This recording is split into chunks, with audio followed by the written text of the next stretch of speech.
The worst Rangers team ever. Chris Boyd has asked the question. He asked it to Roger Hanna. Bam! Going to answer it. Welcome back to Fog Football. Yes, there you go. There's your answer. You can wrap up. We can all go home. But no, that would be too easy. This life is slow and painful. So we have to talk about Chris Boyd's comments. Now, obviously, came from the 0-0 draw against Falkirk. But see, I ain't one of these people that's just realised this after a draw against Falkirk. I've been saying it for weeks. We've been scraping games. Now, like I said, after the Livingston game, after the Hibs game, etc., etc., etc., it's all about winning, but the performances have been bogging, and there's nothing that can change my opinion on that. They were bogging, and inevitably, we drop points. You can't keep playing absolute pish, right? You're going to drop points. Doesn't matter who you are. And we did drop points. But you look at this team, a lot of money spent on it. Is it the worst team in terms of quality? Probably not. I do think there actually is genuine quality in there. But is it the worst team that we've put together? Aye. There is no effort. There is no stability. There is no structure. They literally can't do the basics right. They're borderline uncoachable. Right? Borderline uncoachable. There is nothing to them. It is a group of individuals rather than a team. And there is nothing at the back. There is nothing up front. And the midfield's non-existent. And the goalkeeper's prone to a few mistakes. I mean, that is probably the worst combination you can get, right? I'm going to stand... That is literally the worst combination you can get. There's nothing up front. Like, there is literally nothing. I think they've scored about 5 goals between them, right? The 3 strikers. And then when you add up all their fees, man, that's enough to make you sick. Honestly, enough to make... Like, we're talking nearly, what? Like, almost 20 million worth of signings there up front. I think, Shermiti, 8 rising to 10. Daniil's like 6.5, and then Miovski's like, 2.8. So it's near enough 20. We'll round it off at 20, but if you want to call it like 18, fair enough. And they've produced 5 goals by the start of December. That's unacceptable, man. Like, and you want to know how that's unacceptable? Say, for example, last season, Dessers or Igamani had only 5 goals by themselves at the start of December. You'd be like, that's a bit pish. So when you combine all of them and you get to like 5, that's when you know. Cause Shermiti's get 1, Miovski's get 2. I mean, Danilo might have more than 2, but the points still stand. Whether they've got 6 or 7 or 5 between them, it's unacceptable, man. And then you look at the defence. Brutal and Dijiga and Mohamed Diamonde are apparently going to be going to the Africa Cup of Nations. Oliver Antman also missing for 8 weeks due to a muscle injury.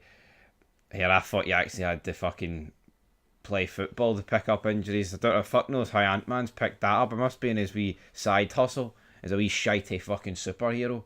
I tell you what, he's an anti-hero, man. The guy's fucking useless. Honestly though, I wish that's going to affect us. Oh no, 2 guys missing the Africa Cup of Nations and a guy's out injured for it. It changes nothing. It changes nothing. Mohamed Diamonde is absolute fucking mincemeat. Let's just call it as it is. The guy is a yellow card merchant. The most of the time borders on a red. Dijiga's probably the worst centre back I've ever seen. He's giving Shane Duffy a run for his money in terms of on loan centre backs. And then Oliver Antman is like the size of an ant on that fucking Ibrox pitch. That's how noticeable he is. So I honestly I don't want to see any player get injured, but I don't give a shit about the fact that they're missing, whether it's through a tournament or whether it's through injury, because they don't add anything. Most of them are liabilities, and that's another thing. I look at any time the starting 11 gets announced, you look at the 11, you look at the bench. I feel nothing towards any player. I feel like at least in the past you could look at the team in recent years and be like, oh, he's a difference maker. He'll do something. Or he's exciting, he makes you stand up, or he'll get a goal, or he'll put the effort in. There's nothing. And I'm sick of talking about, I'm sick of going around circles here, but there's just not one thing for this Rangers team that can make you go, Aye. It's like even last season, right? Last season, no trophies, pish. We know the score. But if Igamani and Tierney were in the team, for example, right, you knew you were going to get a bit of excitement with Igamani. Tierney as well, right? With Dessers, you knew he was probably going to get you a goal, right? Yeah, he was going to balloon 5 chances on the way to getting it, but he was still probably going to get you a goal.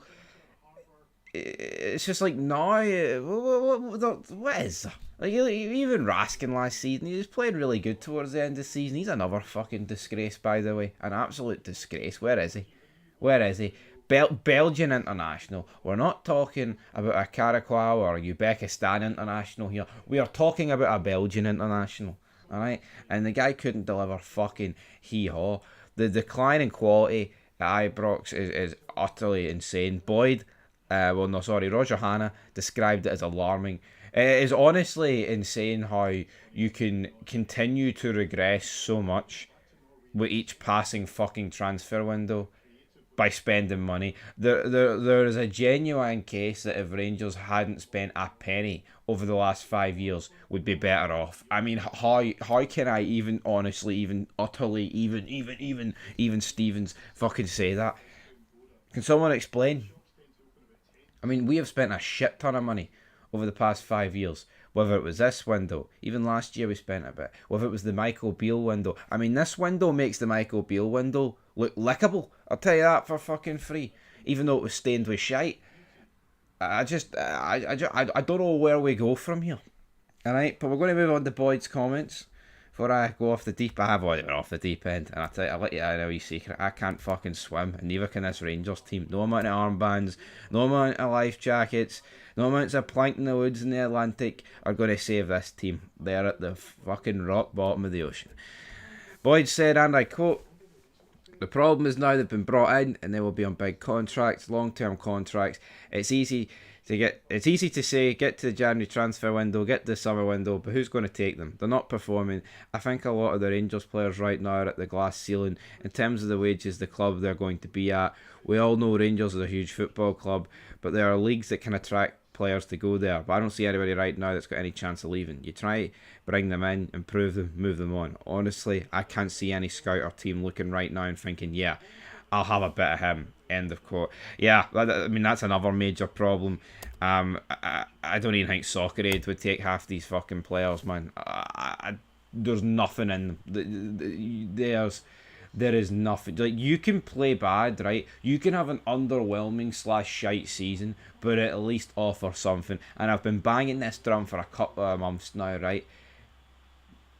This window is making guys like Danilo and Barami look good, right? And I'm convinced when Kieran Doyle and the likes of him and Matondo come back, right, it'll make them look like rock stars, because that's how fucking shite this team is. And it's the same thing year in, year out. We're making guys that were considered surplus to requirements look fantastic by how bad the recruitment is. That can't continue. Honestly, man, we are downsizing so much. Like, we are fucking steamrolling our way. I was going to say to mediocrity. We're already there. Let's face facts. But in terms of being able to get out of mediocrity, it's insurmountable, man. It's like, where do we go? If you played Metal Gear Solid 3, it's like that fucking massive ladder. And we've got no legs or arms. That is what we're dealing with here. We've got no chance. Honestly, no chance. That's what Boyd went on to say, and I quote, "They are so far off it, underperforming. No disrespect, Falkirk have done really well, but they're a promoted team. Rangers should be beating them. They limped over the line against Levy as well. They are struggling big time. Danny Rowe's got one hell of a job on his hands." End of quote. Yeah. You know, I mean, it is no disrespect to Falkirk and Levy, right?